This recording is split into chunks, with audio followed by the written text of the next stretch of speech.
We're looking at late round wide receivers here on FFT in 5.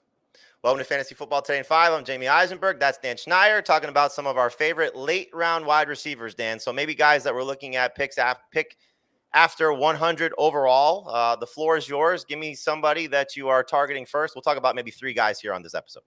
Okay, we're going to narrow it down to 3 guys. I'm going to start with a medium-level sleeper here, and that medium-level sleeper is Rashod Bateman, who's a player who, if you look back on his tape from last year, actually was getting open at a better rate. Like, looked like somebody closer to what the product I saw at Minnesota. Now, obviously, Odell Beckham Jr. out of the mix there. Still a very pass-heavy offense, or they want to be at least. And I think that will continue to grow in year 2 of that system with Tom Munkin. They'll only get more pass-heavy and more comfortable as Lamar gets more comfortable in the system. So Bateman is a sneaky 100 target type of guy that you're getting really late in your drafts with former first-round pedigree and talent. So I like him a lot. So you say pass-happy offense, and I know you're a Derrick Henry guy. So do you see it being more pass-happy than it was a year ago? Or I do. I like Henry. With the loss of Beckham, it's still a benefit to Bateman.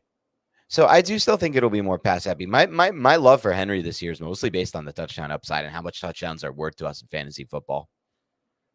Okay, makes sense. I don't see the pass volume necessarily increasing that much. Okay. But I do see the loss of Beckham that makes Bateman worth a late-round flyer. All right, give me another guy that you're looking at.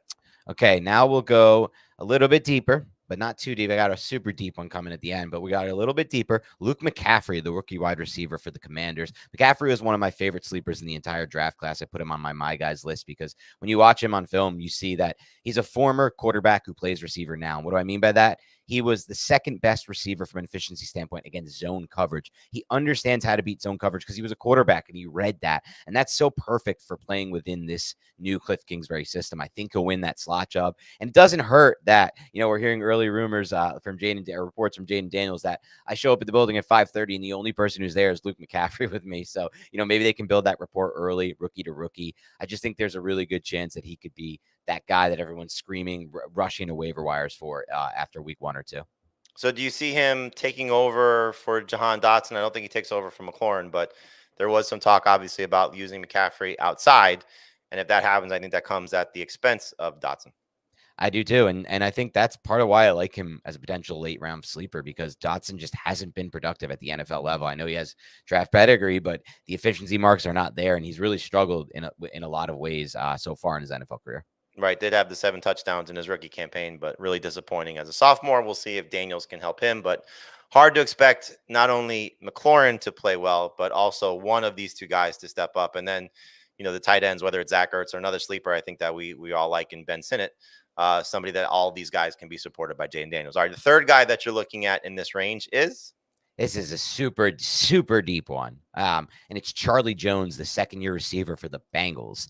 So Charlie Jones is a big-time sleeper. He was a player I loved out of Purdue. What I loved about him was his ability to win in the slot. He was the only guy I saw who beat Joey Porter Jr. At corner and just consistently beat him when he played Penn State. And that was really good to see because he had a really good season with the Steelers. And now we have guys that they drafted. Obviously, they drafted the kid who I'm blank, Jermaine Burton out of Alabama. Andre Yeshivas out of Princeton is there as well on the roster. But Charlie Jones is, to me, the guy who can fill that Tyler Boyd role the best and the most likely to fill that role. And that role is productive for fantasy football. So this is super deep. You got to be playing in 14, 16 team leagues to be looking at a guy like this. But don't be surprised if Charlie Jones is the new Tyler Boyd or Tyler Boyd light, because he was a really talented player with really good tape coming out.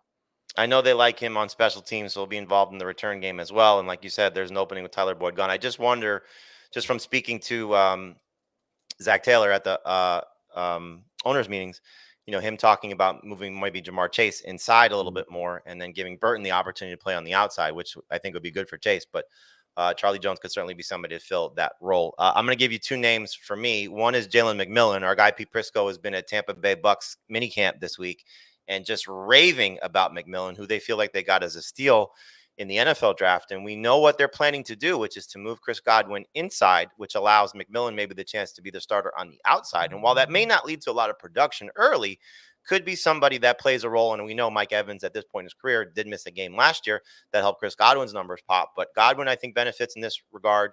But McMillan is somebody that you can take with a late round pick and also have a lot of production potentially if Baker Mayfield looks for him with enough of a target share. And then a guy that you mentioned on our full length episode on Thursday, which I think people are going to overlook because of the team he plays on, is Wan'Dale Robinson. You mentioned it's a year removed now from the ACL. He most likely will profile, and you can address this more than I can, as the slot receiver for the Giants, with Neighbors on the outside and probably Darius Slayton, but it could be Jalen Hyde as well. But I think for Robinson's role, especially now with the tight end position being a little bit of a question mark, we know that's sort of been a Daniel Jones staple, mostly with Sterling Shepard. So I like the opportunity to take Robinson late, have him on a couple dynasty leagues. I'm excited to see what he can do. And so while Neighbors getting all the headlines, I think Robinson's somebody that should not go overlooked with one of your late round picks. Yeah, I love that call by you. Wan'Dale Robinson has been the best Giants receiver at minicamp so far outside of Malik Neighbors, obviously. Yeah, it's going to be fun to see how Drew Lock does with all of these Giants. But no, Daniel Jones, how he does with all these wide receivers. All right, that'll do it for us here on FFT and 5. For Dan Schneier, I'm Jamey Eisenberg. Thanks for watching. Thanks for listening. We'll be back next week.